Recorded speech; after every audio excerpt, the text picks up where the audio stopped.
Brother cow milk కి buffalo milk కి different ఏంటి బ్రదర్? నీకే కాదు బ్రో, చాలా మందికి కౌ మిల్క్ కి బఫెలో మిల్క్ కి డిఫరెన్స్ తెలియకుండానే తాగుతున్నారు. సో బేసిక్ గా అందరికి తెలుసు మిల్క్ అనేది గుడ్ సోర్స్ ఆఫ్ ప్రోటీన్ అని.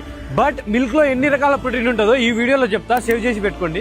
మిల్క్ లో 80% ఆఫ్ క్యాసిన్ ప్రోటీన్ ఉంటది అండ్ 20% ఆఫ్ వే ప్రోటీన్ ఉంటది. అండ్ ఈ క్యాసిన్ ప్రోటీన్ లో సబ్ ఫార్మ్ ప్రోటీన్స్ ఉంటాయి, like gamma protein and beta protein. So beta protein అనేది ఆల్మోస్ట్ 30% ఉంటది. సో ఈ బీటా క్యాసిన్ ప్రోటీన్ అనేది చాలా మేజర్ రోల్ ప్లే చేస్తుంది మిల్క్ లో. అండ్ ఇందులో కూడా 2 సబ్ వేరియంట్స్ ఉంటది, like A1 and A2.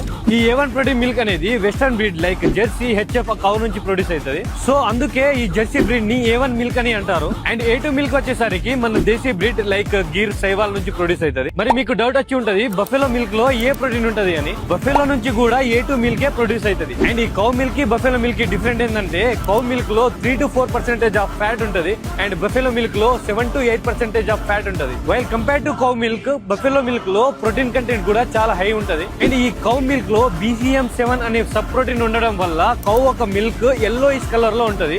And taste విషయంలో కూడా బఫెలో మిల్క్ కొంచెం టేస్టీగా ఉంటది while compare to cow milk. So ఈ రీల్ మీకు యూజ్ అయి ఉంటే తప్పకుండా ఫాలో కొట్టండి. చలో బాయ్.